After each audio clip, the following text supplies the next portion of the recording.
Buenos días a todos. Estimado público en general, damos paso a la inauguración del segundo Seminario Internacional sobre Educación Intercultural y Derechos Humanos. En primer lugar, como veréis, yo no soy la decana, quisiera disculparme porque por motivos de agenda la decana al final no puede llegar. Llegará más tarde, pero ahora mismo pues... Entonces, yo haré la presentación, si no os importa. En este sentido, pues, sobre todo en esta inauguración, yo quisiera dar la bienvenida a todos ustedes, sobre todo pues, al profesorado de college que también asiste en estas jornadas y al público en general. Asimismo, quisiera en este momento presentar la mesa inaugural. En este caso me acompaña el profesor y catedrático de Derecho Constitucional de la Universidad de Valencia, don Antonio Bar, que nos va a hacer luego una ponencia sobre los derechos humanos. Y, en segundo lugar, como miembro y representante del comité organizador, quisiera presentar una serie de agradecimientos a todas aquellas personas que han colaborado y que han hecho posible, a través de su dedicación e ilusión, el poder llevar a cabo este congreso. En este sentido, agradecer la buena acogida y predisposición que siempre ha mostrado nuestra facultad.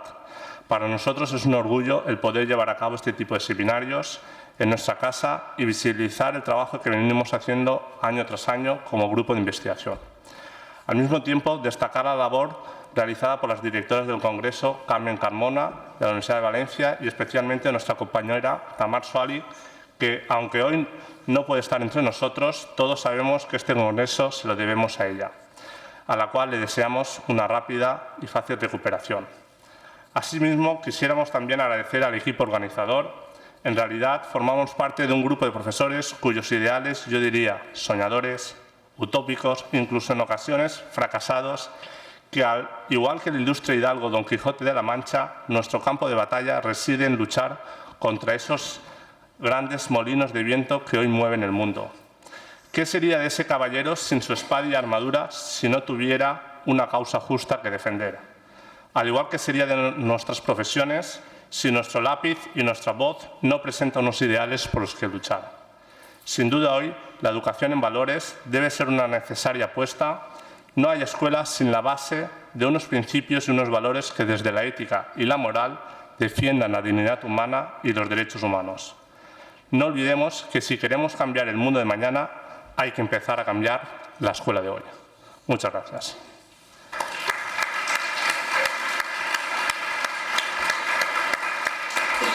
Bueno, pues voy a presentar al profesor Antonio Bar. Presento un breve currículum. La verdad es que si tuviera que leer todo su currículum, pasaríamos aquí toda la mañana. Siendo breve, os presento a Antonio. Antonio es catedrático de Derecho Constitucional y catedrático de la Cátedra Jean Monnet ad Persona de Derecho y Políticas de la Unión Europea, en la Facultad de Derecho de la Universidad de Valencia. Estudió en la Universidad de Santiago, en Harvard University, Estados Unidos, y en la European University Institute de Florencia, Italia.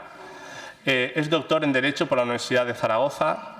Ha sido miembro del Instituto Europeo de Administración Pública de Maastricht y profesor invitado en numerosas universidades y centros de investigación, incluidos, entre otros, Harvard University, Universidad de Cambridge, Instituto Europeo de Estudios, Universidad de Maastricht, etc. Universidad Hebrea de Israel, que aquí tenemos representantes, etc.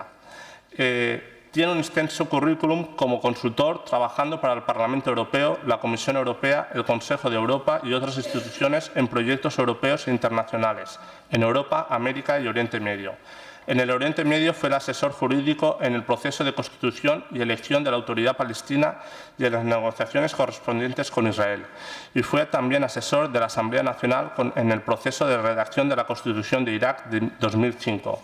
En España es experto asesor de la Agencia Nacional de Evaluación y Prospectiva, del Ministerio de Economía y Competitividad, y su especialización profesional se centra en el estudio del derecho constitucional nacional comparado y en el estudio de la Unión Europea, su derecho y su gobierno. Damos, por tanto, la bienvenida a Antonio Bar. Aquí es tu casa y te dejo la palabra.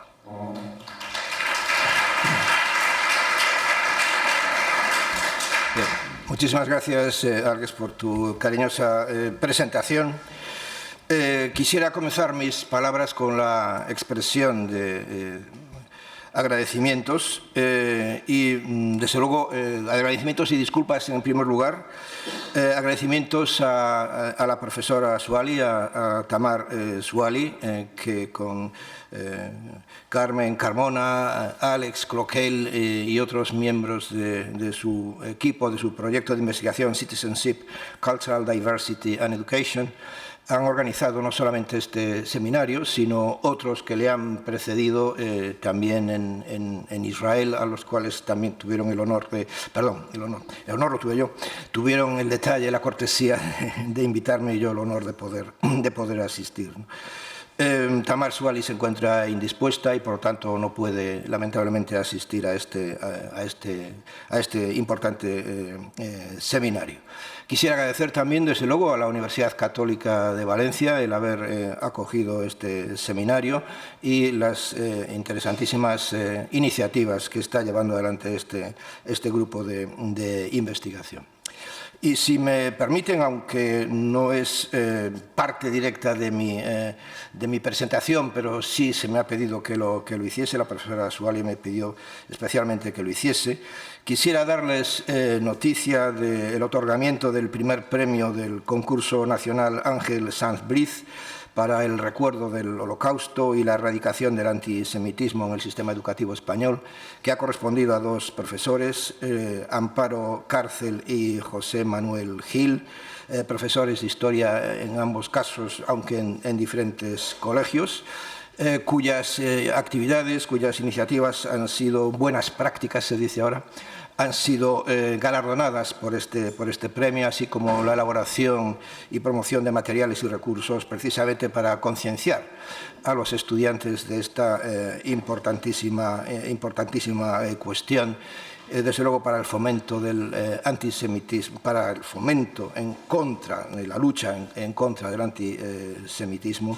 y la integración de todos en esta sociedad civil en la que nos encontramos. Por tanto, para ellos un aplauso.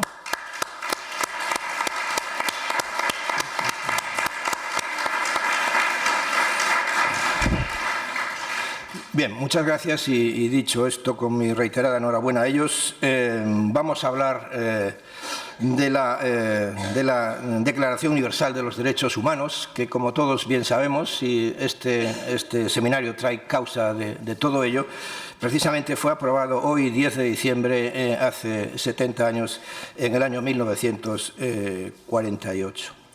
Bueno, la Carta es, parece un lugar común decirlo, un documento importantísimo en la historia de la humanidad.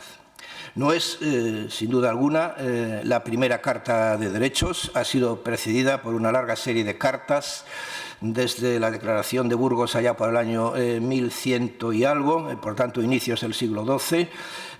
Muy poco conocida por las Cortes de Castilla. Le siguió más de 100 años después la Magna Carta del año 1212, esto sí, mucho más conocida por la hoy en día dominante cultura anglosajona, con ciertos atisbos de etnocentrismo. Pero después han seguido en la misma Edad Media multitud de cartas, generalmente de carácter señorial, que lo que tendían, bien que reconociendo algunos derechos fundamentales, a reconocer los privilegios estamentales de determinadas clases, ¿no? La llegada de la revolución burguesa, en este caso sí, primero en Inglaterra a mediados del siglo XVII y aproximadamente unos 100 años después la revolución francesa, trajeron consigo la formulación de nuevas cartas de derechos que se parecen mucho más a las que hoy en día tenemos. Es verdad, sin embargo, que estas cartas son, en primer lugar, cartas de índole nacional, por lo tanto, con un ámbito territorial muy corto, muy pequeño, el ámbito de los territorios de esos estados. Y, en segundo lugar, son cartas que son el resultado de una imposición revolucionaria de una parte de la sociedad sobre la otra. Y, por lo tanto, en este sentido, aunque luego se han ido convirtiendo en elemento cultural de lo que es el acervo cultural, cuando menos del occidente europeo, norteamericano, etc., en realidad estas cartas son, por propia definición, como les digo, parciales. Tenemos que pasar por la terrible desgracia de la Segunda Guerra Mundial para que se cambiase totalmente el panorama y para que surgiese la Declaración Universal de Derechos Humanos. Es, en este sentido, el primer documento de carácter no estatal, sino supranacional, es decir, que son varios estados los que firman este documento. Y, por lo tanto, tiene por propia definición una trascendencia transnacional.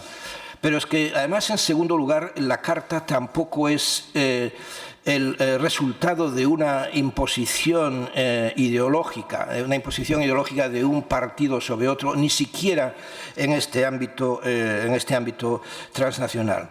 Sé que con frecuencia se acusa a la Carta y se acusa a otros documentos similares de ser eurocéntricos, de responder a la cultura simplemente del occidente europeo y sus desarrollos en América, en Australia, Nueva Zelanda y otras zonas sujetas a la influencia cultural europea. Pero yo me resisto a hacer semejante crítica a una Carta de Derechos como es esta, porque a mí me parece que decir que el derecho a la vida es eurocéntrico es una solemne estupidez. Decir que el derecho a la libertad es eurocéntrico me parece una solemne estupidez. Decir que el derecho a la igualdad de hombres y mujeres es eurocéntrico me parece una solemne estupidez. En todo caso, si fuese exclusivamente eurocéntrico, y esa es la crítica, quiero que sepan ustedes que están ante el más de los eurocéntricos posibles, el más eurocentrista posible que pueda estar en el mundo, porque soy un ferviente creyente en el contenido de los derechos fundamentales que están recogidos en esta Carta. Pero es que además, como voy a tratar de demostrarles a lo largo de la redacción de este documento, se demuestra claramente que no es o no ha sido el resultado de una imposición de una cultura determinada, la cultura europea, sobre otras culturas diferentes, como pudieran ser la cultura africana, si es que tal cultura existe, la cultura asiática, si es que tal cultura existe, porque también en esos ámbitos se puede hablar de diferencias culturales entre los propios estados que forman parte de esos continentes. Bueno, la Carta es en realidad, por lo tanto, un documento que surge de un desastre, del desastre de la Segunda Guerra Mundial y de la necesidad de poner, como quien dice, un poco de orden en esta cuestión y de afirmar, como acaba de decir el profesor Alex Cloquel hace unos escasos segundos, afirmar una serie de valores básicos sobre los que crear la convivencia, no solo entre los pueblos, los ciudadanos y sus estados, sino entre los pueblos de un estado y de otro en el contexto internacional.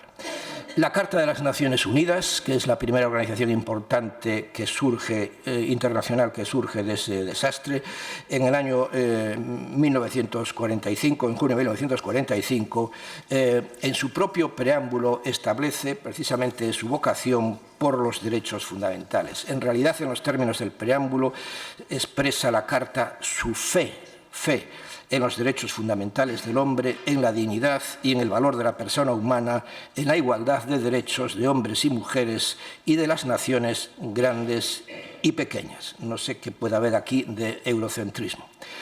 Además, dice la Carta, se trata de crear las condiciones bajo las cuales puedan mantenerse la justicia y el respeto a las obligaciones emanadas de los tratados y de otras fuentes del derecho internacional. Y añade la Carta, además, es objetivo promover el progreso social y elevar el nivel de vida dentro de un concepto más amplio de la libertad. Por lo tanto, se produce ya en el preámbulo de la Carta una unión entre lo que es el concepto de libertad y los derechos que de ella se derivan y el concepto de desarrollo social y de igualdad social y los derechos que de ellos se derivan, los derechos de libertad y los derechos sociales y económicos, que aparecen y se manifiestan en la Carta como algo absolutamente indisociable, como algo inseparable. No hay libertad sin desarrollo e igualdad social y es imposible que haya auténtica desarrollo e igualdad social si no hay libertad que le acompañe. Y no tenemos más que ver la experiencia internacional en los momentos hoy en día existentes donde se producen esa disintonía, casos en los que se pretende establecer un régimen absolutamente social, sin libertades de ningún tipo y no funciona porque se requiere una dictadura, o un régimen donde se establece, digamos, una libertad económica igualmente sin derechos individuales y el sistema no funcione tan bien y requiere una dictadura para mantenerlo. La Carta de las Naciones Unidas no solo proponía y expresaba esta fe en los derechos fundamentales, sino que, no contentos con eso, ya en el propio artículo 68 de la Carta se establece un procedimiento para regular los derechos y se prevé ahí la creación de comisiones para la promoción de los derechos humanos. Y es así como, efectivamente, en la primera reunión de la Asamblea General de las Naciones Unidas en el año 1946 se encarga a lo que se conoce entonces como el Consejo Económico y Social que redactase una Carta de Derechos Fundamentales. El Comité Económico y Social, un órgano grande, dependiente de la Asamblea, crea a su vez en su seno un comité de derechos humanos y este comité, en cascada, este comité de derechos humanos decide nombrar dentro de su seno a una comisión especial de derechos humanos formada en este caso por 18 miembros pertenecientes a 18 estados diferentes que se encargasen de redactar esta carta. Los trabajos de esta Comisión de Derechos Humanos comienzan en el año 1947, por lo tanto apenas un año después de empezar a funcionar las Naciones Unidas, y lo primero que hacen es nombrar a su vez a un petit comité, a un comité más pequeño para la redacción de este documento que estaba formado por 9 personas de 9 estados diferentes. Este comité estaba presidido por la señora Eleanor Roosevelt, la viuda del presidente de los Estados Unidos, Roosevelt, que había dirigido a su país durante la primera parte de su participación en la Segunda Guerra Mundial, y además por un canadiense, John Humphrey, que es precisamente quien se encarga de realizar los primeros borradores del documento. Borradores del documento que son inmediatamente corregidos, reestructurados, etcétera, por un francés, René Cassin, que tuvo un papel decisivo, por lo tanto, en la formulación de este documento. Pero miren, en este petit comité de 8 miembros había un libanés, el señor Charles Malik, y había además un chino, el señor Chung Chang, que era un gran conocedor de la filosofía occidental también, porque fíjense que en su comité llegó a citar a Santo Tomás de Aquino como uno de los padres del derecho natural que ellos trataban de recoger en aquella carta. Pero miren, en el comité de redacción participaron un libanés, un ruso, un chino, un francés, una norteamericana, un británico, un australiano, un chileno y un canadiense. Es decir, las Naciones Unidas tuvo muy en cuenta una distribución de los miembros de este comité de acuerdo con los diferentes territorios del globo terráqueo y representando culturas diferentes también. El primer borrador que elabora este comité se produce en el año 1948 y en su redacción el borrador se distribuye a los 50 Estados miembros, a todos los Estados miembros en aquel momento. 58 eran los miembros de las Naciones Unidas en aquella época, hoy en día casi el doble. De los 58, 50 participaron activamente en la redacción, enviaron sus comentarios que fueron tenidos en cuenta por el comité y así finalmente el 10 de diciembre del año 1948, lo que hoy estamos celebrando, la resolución 217A de la Asamblea General de las Naciones Unidas aprobó en París la Declaración Universal de los Derechos Humanos. Pues bien, en aquel acto, en París, en aquella votación, de los 58 Estados miembros de las Naciones Unidas, 48 votaron a favor, es decir, el 82,7%, del 0,8 casi, de los Estados miembros.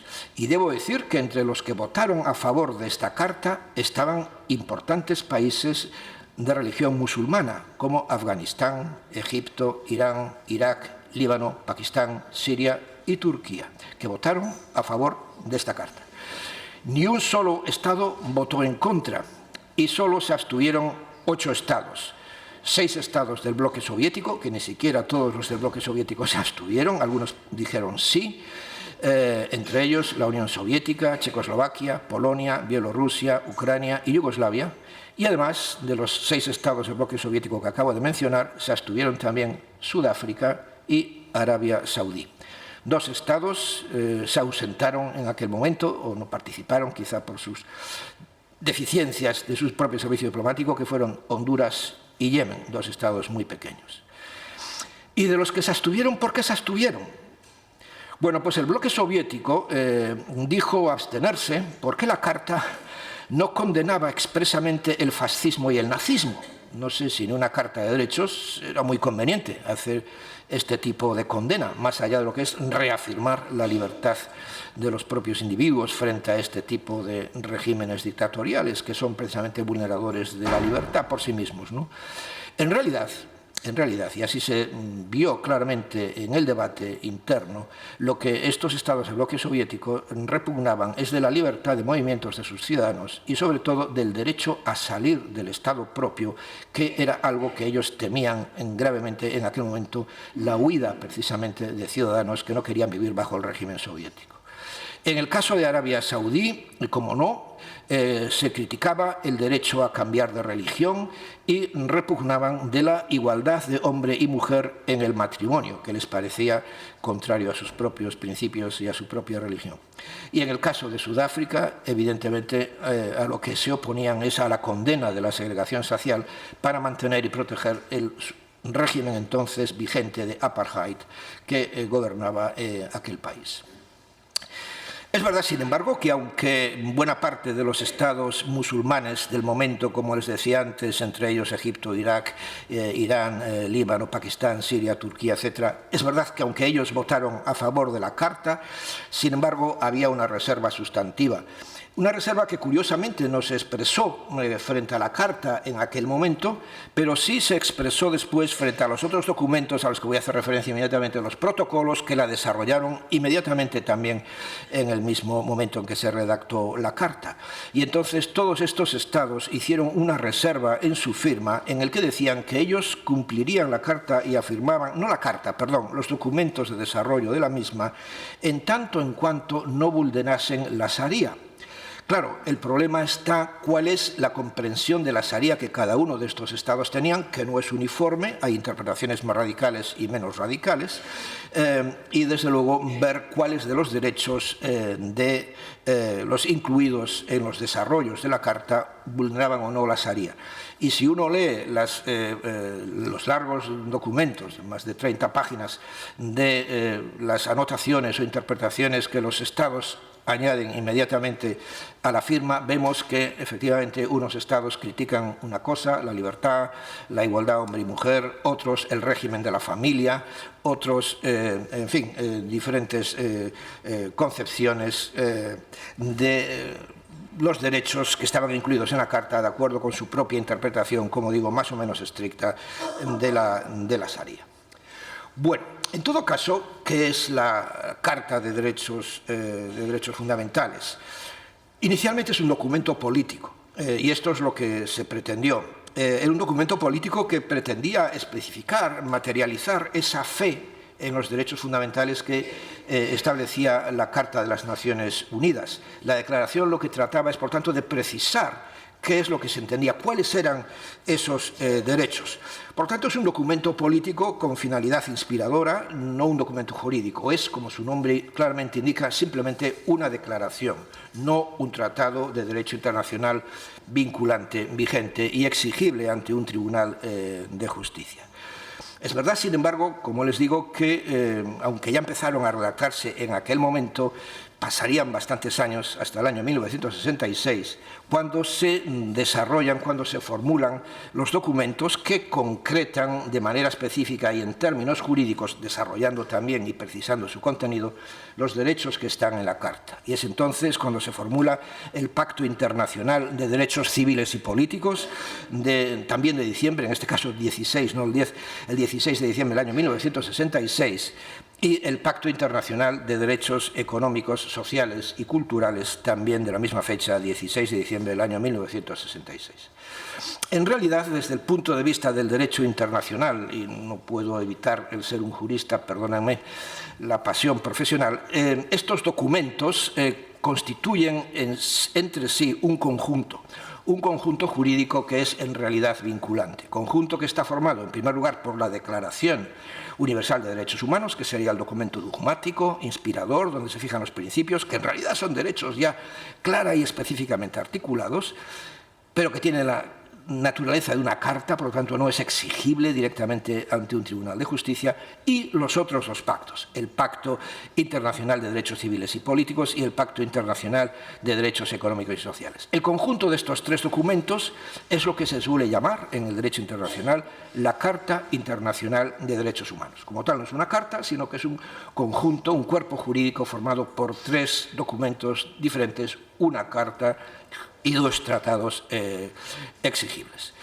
Miren, la verdad es que la labor de desarrollo de los derechos fundamentales de las Naciones Unidas no se quedó ahí.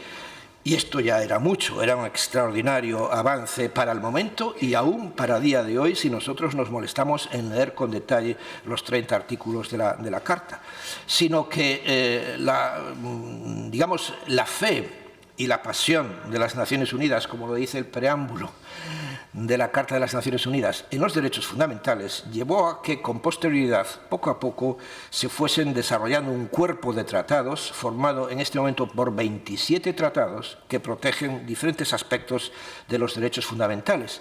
Y lo importante es que estos tratados no solamente formulan normas jurídicas que en el fondo se quedan simplemente en el campo puramente nominal, si no son exigibles ante un tribunal de justicia, sino que cada uno de estos tratados incluye dentro de sí también un cuerpo, un organismo específico que se va a encargar de controlar, supervisar la aplicación de ese tratado. Y en algunos de estos casos se admite incluso la posibilidad de que los ciudadanos puedan presentar reclamaciones directas ante esos cuerpos, ante esos órganos. En otros casos se queda más bien la cosa en una mera recomendación política frente a los estados que vulneren aparentemente o en la práctica los derechos fundamentales.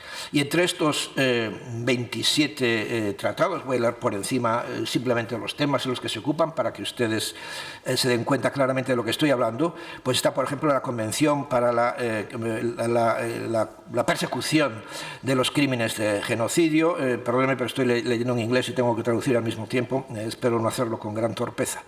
La Convención Internacional para condenar todas las formas de discriminación racial,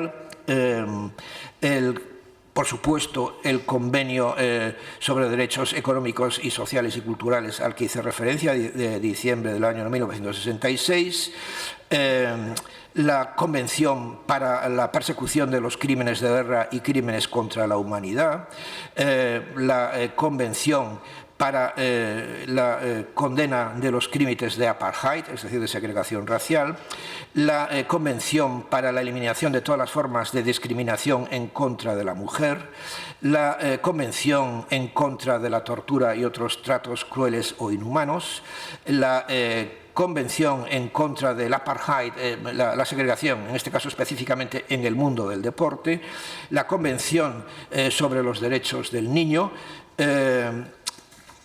en fin, una larga lista y termino diciendo dos o tres más. Además, la Convención, porque esto está de vivísima actualidad, sobre los derechos de los trabajadores inmigrantes, la Convención sobre los derechos de los pueblos indígenas, la Convención sobre los derechos de las personas con discapacidad y, en fin, el más reciente documento del año 2006, la Convención para la persecución de los crímenes de desaparición desaparición forzada, cosa que lamentablemente tuvo un extraordinario éxito, no la convención, sino la desaparición forzada en los países de Latinoamérica bajo las dictaduras que tuvieron en los años 80 y 90. Bien, esto supone un cuerpo importante de derecho internacional, un cuerpo importante de derecho internacional protector de los derechos fundamentales y un cuerpo importante de derecho internacional protector de los derechos fundamentales con mecanismos específicos de garantía que todos deberíamos conocer para asegurarnos su plena vigencia y para asegurarnos la plena protección de los derechos fundamentales. Bien, como les decía, la Declaración Universal de Derechos Humanos no es propiamente un documento jurídico y vinculante. Sin embargo, como les decía, también es un documento completo que supone un todo sistemático, una organización sistemática y comprensiva de los derechos fundamentales, de los derechos humanos, como dice el propio título de la Declaración. Y en este sentido, la Declaración ha tenido una extraordinaria influencia, una extraordinaria repercusión. Como curiosidad, les digo que ya en los años 90 se decía, el libro Guinness de los récords decía que era el documento más traducido a más lenguas de la historia de la humanidad y hablaba de unas 450 lenguas en aquella época. A día de hoy, lo he comprobado ayer mismo en la página de las Naciones Unidas, ha sido traducido a 538 lenguas. No solo de los Estados miembros, que son mucho menos, 150, sino de las diferentes regiones y áreas del mundo. Es, por lo tanto, un documento de una extraordinaria relevancia y repercusión, incluso diría yo, simplemente cultural, porque ha trascendido todas las barreras de lo que es, como les decía antes, crítica absolutamente injusta, el etnocentrismo. Es un documento, pues, como les digo, de extraordinaria influencia, influencia que se ha manifestado en el terreno del derecho internacional, en la formulación de una pléyade de cartas y ahora en estos 27 tratados que he hecho referencia son tratados, lo que podríamos llamar el sistema de tratados o el sistema de derechos de las Naciones Unidas, pero hay multitud, la Carta Americana y las cartas europeas, etcétera, etcétera, de derechos que tienen a la Declaración como documento inspirador. En este sentido, no solo tratados, constituciones, la jurisprudencia de los Estados miembros, es decir, la Carta ha operado como un principio general del derecho inspirador de tribunales, pero también de la academia, como es la persona que tienen ustedes delante hablando en este momento.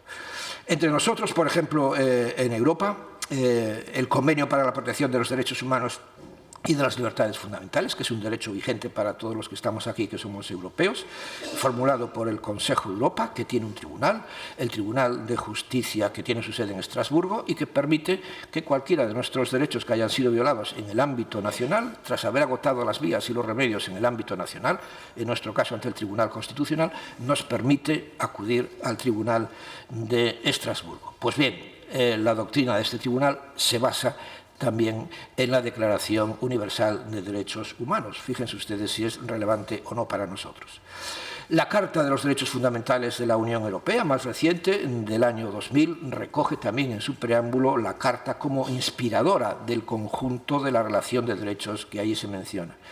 Y claro, cómo no, la Constitución Española de 1978, en su artículo 10, apartado 2, reconoce de manera explícita a la Declaración Universal de los Derechos Humanos como un documento inspirador e interpretador de nuestros propios derechos fundamentales. Por tanto, nuestro Tribunal Constitucional, cuando emite su doctrina sobre los derechos fundamentales, tiene, por decirlo así, encima de la mesa, tiene que tener en cuenta los principios y los derechos recogidos en la Declaración Universal de los Derechos Humanos de las Naciones Unidas. Pero bueno, ¿cuál es el contenido? El contenido de esta declaración. Bueno, es un documento relativamente corto, fácil de leer, les invito vivamente a que lo lean. Tiene un preámbulo y solamente 30 artículos. En su conjunto, como les digo, forman una especie de ideal común, de mínimo común denominador que todos debemos tener en cuenta a la hora de aplicar y defender nuestros propios derechos humanos. Y este sistema completo de derechos es como una carta ordinaria de derechos, como nuestra Constitución, etcétera, donde se inicia como principio básico la dignidad de la persona humana, luego están los derechos de libertad personal, los derechos frente al Estado, los derechos de participación y, en última instancia, los derechos sociales y económicos. Y en este sentido, la declaración es pionera en la regulación de esta materia, ¿no? Pero como este es un seminario que tiene como objetivo, en última instancia, el estudio de la educación, permítame que termine mi intervención refiriéndome específicamente a la regulación de la educación en la Declaración de las Naciones Unidas. Así se dice y afirma la Declaración que las instituciones, inspirándose constantemente en ella, promuevan, promuevan mediante la enseñanza y la educación el respeto a estos derechos y libertades y aseguren por medidas progresivas de carácter nacional e internacional su reconocimiento y aplicación universales y efectivos. Y esto lo hace la Carta porque, como dice en el preámbulo, es precisamente el desconocimiento y el menosprecio de los derechos humanos lo que ha originado la barbarie que ha ocurrido en Europa recientemente.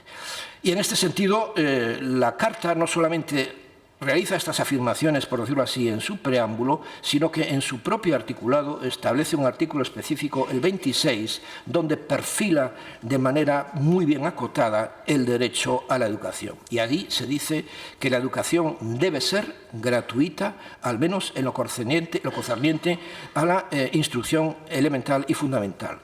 La instrucción elemental será obligatoria. La instrucción técnica y profesional habla de ser generalizada. El acceso a los estudios superiores será igual para todos en función de los méritos respectivos. Y añade además, los padres tienen derecho a escoger el tipo de educación que habrá de darse a sus hijos. Esto lo dice la Carta de los Derechos Fundamentales de las Naciones Unidas. En definitiva, pues, y ya concluyo de verdad, de acuerdo con la Declaración, la educación tendrá por objeto el pleno desarrollo de la personalidad humana y el fortalecimiento del respeto a los derechos humanos y a las libertades fundamentales. Favorecerá la comprensión, la tolerancia y la amistad entre todas las naciones y todos los grupos étnicos y religiosos. Muchas gracias por su atención.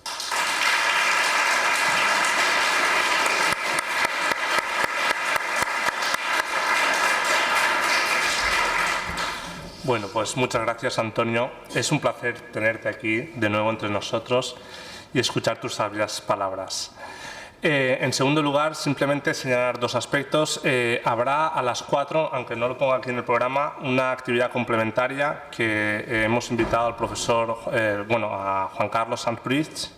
No sé si lo conocéis, es el hijo del conocido Ángel de Budapest, que va a hacer una charla para niños de un colegio.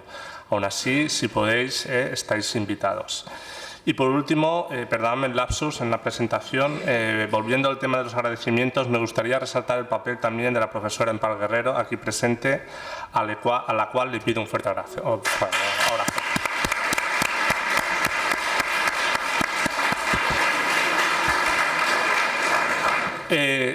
Terminando con la mesa inaugural, si alguien tiene alguna pregunta, me gustaría ahora pues, que aprovechen ustedes y, teniendo aquí a Antonio con nosotros, pues...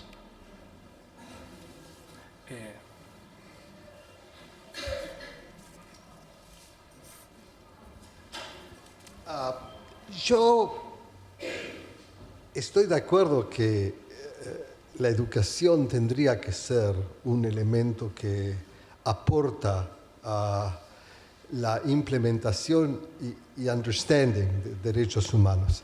Mi pregunta a ti es si te parece que la educación lo hace. Yo creo que eso es como en el Parlamento, Esbi. Es una pregunta que ya conoces la respuesta y la haces precisamente para escucharla. No. La respuesta es lamentablemente no. Ahora, yo estoy entre educadores aquí y posiblemente me corrijan porque acabamos de hablar de la entrega de un importante premio donde se habla precisamente de educar en valores, de educar en derechos fundamentales. Por tanto, hay alguien o algunas personas y hay alguien o algunos centros donde esto evidentemente se practica. Lo que sí está ausente es de los programas de estudio generales, hablo de mi país, que se llama España, en los programas generales de estudio. No es que no se estudien los derechos fundamentales en general, y cuando yo recibo a mis alumnos en la Facultad de Derecho en primero de carrera, esto es un tema principal. El nivel de ignorancia es realmente patético, lamentable, doloroso. Incluso, ¿no? Por lo tanto, es necesario hacer esa educación en valores, esa educación en derechos fundamentales. Pero claro, ¿cómo se puede educar en valores y en derechos fundamentales si en un país como el nuestro no se estudia la Constitución española en los colegios? No se habla de ella. Ya no es que haya que ponerse de pie y cantar el himno nacional con la mano en el pecho como hacen en los Estados Unidos y Norteamérica al inicio de las clases por la mañana. Pero qué menos que tener una clase a la semana o una al mes a modo de práctica en general, diciendo a los alumnos, mira, esto es el gobierno de España, así funciona, estos son las comunidades autónomas, así funcionan, estos son los derechos fundamentales que tenemos y estos son los recursos que vosotros tendréis mañana para poder defender esos recursos ante los tribunales de justicia. Eso, lamentablemente, en mi país no se hace. Y me encantaría que así se hiciese y me encantaría que actividades tan importantes como esta llevasen a promocionar esos derechos, incluso, y esas actividades, incluso más allá de lo que son los planes formales de estudio.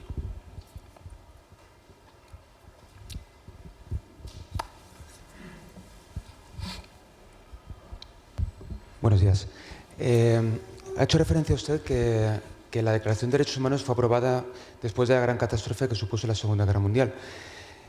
¿Cree usted que en la actualidad, sin una referencia tan generalizada de un hecho negativo como fue aquel, y con otros valores y con otras situaciones políticas, económicas, etcétera, encontraríamos la misma unanimidad en la aprobación de estos derechos? Bueno, la respuesta evidentemente es no, también aquí. Y es no por una sencilla razón. Miren, las constituciones, las cartas de derechos y estos documentos de carácter fundamental, estructuradores de la sociedad y que rigen la vida común de los ciudadanos, solamente se producen en momentos revolucionarios, en momentos de crisis. En momentos de paz, si la vida funciona, si la vida social funciona, usted no necesita una constitución, usted no necesita una carta de derechos, usted no necesita un estatuto de autonomía. Usted lo necesita ¿cuándo? Cuando se produce el cambio, cuando es necesario el cambio. El cambio puede ser revolucionario y entonces aquí tenemos las cartas de derechos del siglo XVIII, fundamentalmente tras la Revolución Inglesa, a mediados del siglo XVII, la Revolución Francesa, a finales del siglo XVIII. Entonces es cuando se producen las cartas de derechos fundamentales, es cuando se producen las constituciones. Pero incluso en la Edad Media, ¿cuándo se producen las cartas de derechos estamentales y los privilegios de los estamentos de aquella época? Bueno, cuando hay conflictos y el rey necesita dinero y entonces convoca a los estamentos y los estamentos le dicen, vale, te damos dinero para hacer tus batallitas, pero si nos reconoces a nosotros una serie de privilegios. Es decir, no se hubiese producido la carta si no hubiese ocurrido la hecatombe de la Segunda Guerra Mundial. De todas maneras, permítame decir una cosa, porque claro, ese es el punto de partida, pero lo que es interesante, quizá no lo mencioné o no hice énfasis en ello en mi intervención, lo importante y lo significativo desde el punto de vista del contexto de esta carta no es que partiese de ese desastre, sino que se desarrolla y se formula fundamentalmente, la carta es del 48, la declaración, perdón, es del 48, la carta es de antes, de la Carta de las Naciones Unidas, estamos hablando de la Declaración de Derechos Humanos, pero los protocolos que la desarrollan, donde realmente se articulan los derechos y los mecanismos de protección, son del año 66, 1966. Estamos en pleno conflicto de bloques, estamos en plena guerra de hegemonías del bloque oriental y del bloque occidental, confrontación entre los Estados Unidos de Norteamérica y Rusia. Acababa de terminar prácticamente la guerra de Corea, estaba iniciándose la guerra de Vietnam. Es decir, es un momento tremendamente conflictivo, tremendamente conflictivo. Y fíjense que en la redacción de estos protocolos participa también la Unión Soviética, por supuesto los países del mundo occidental. Por lo tanto, hay un esfuerzo de consenso. Otra cosa es lo que cada uno de estos estados y de estos participantes en la redacción de estos documentos vayan a hacer.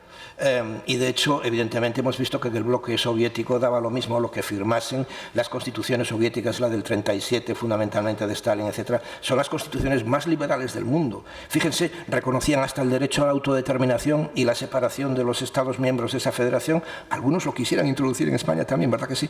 Bueno, era una constitución dictatorial. Evidentemente, podían incluir todos los derechos que les daba la gana porque ninguno de ellos iba a cumplir, ninguno de ellos iba a aplicar. Era una mera declaración nominal. Por lo tanto, la respuesta a su pregunta es no, no se hubiese producido si no hubiese ocurrido lo que ocurrió. Pero, habiendo ocurrido lo que ocurrió, es muy bueno también que se hubiese producido la declaración.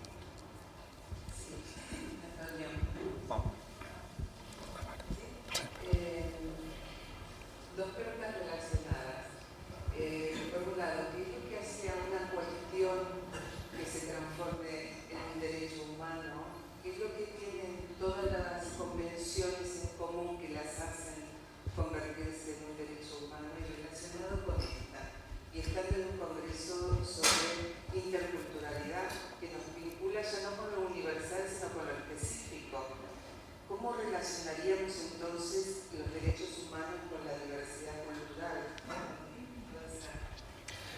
Bueno, comenzando por lo último, en la declaración están reconocidos los derechos de las minorías de manera explícita y en los documentos de desarrollo entre los 27 textos internacionales del sistema de derechos, de las Naciones Unidas. Luego incluso hay otras cartas fuera del sistema de derechos, están claramente reconocidos los derechos de las minorías. Los derechos de los pueblos indígenas los he mencionado claramente, la igualdad de hombre y mujer en todos los aspectos, la prohibición del apartheid, de la segregación racial. Por lo tanto, está clarísimo que esos están ahí incluidos. Con respecto a la primera parte de tu pregunta, yo volvería a decir un poco lo de antes. Y es verdad que estos documentos están ahí, pero estos documentos, teniendo un contenido excelso, porque lo tienen, porque están defendiendo derechos fundamentales, no todos tienen exactamente el mismo mecanismo de garantías. Y hay documentos cuyas garantías apenas suponen simplemente la emisión de una opinión pública, es decir, el comité dice tal Estado ha vulnerado esto, se le recomienda que deje de hacerlo y ahí se acabó y apenas sale ni siquiera en la prensa. Y en cambio hay otros textos que admiten incluso la presentación de reclamaciones individuales por parte de las personas. Es verdad que esas reclamaciones no tienen el mismo valor, por ejemplo, desde el punto de vista jurídico, que tiene un recurso de amparo en España ante el Tribunal Constitucional o un recurso ante el Tribunal de Estrasburgo, que puede emitir una condena específica del Estado y la obligación del Estado de restituir a la persona en el derecho vulnerado. En este caso, aunque la persona pueda presentar una reclamación ante el Estado, ante el comité, por ejemplo, el Comité de Derechos Humanos de Ginebra, el resultado de esa reclamación tampoco pasa ya más allá de la condena del comité a ese Estado por vulnerar, y ya está. Y Afganistán no le importa nada que le condenen, a Irán no le importa nada que le condenen, a Arabia Saudí no le importa nada que le condenen, y fíjese que estoy diciendo un gravísimo error. ¿Sabe por qué? Porque esos protocolos que recogen esos derechos fundamentales solamente vinculan a los estados que los firman y no todos los estados de las Naciones Unidas lamentablemente han firmado esos protocolos y por lo tanto no les vinculan. Muy bien, tenemos que ir terminando. Si os parece, vamos a pasar a la ponencia inaugural de Christine Slater y Antonio, la presentas tú, ¿no? Vale, con mucho gusto. Muy bien, muchas gracias.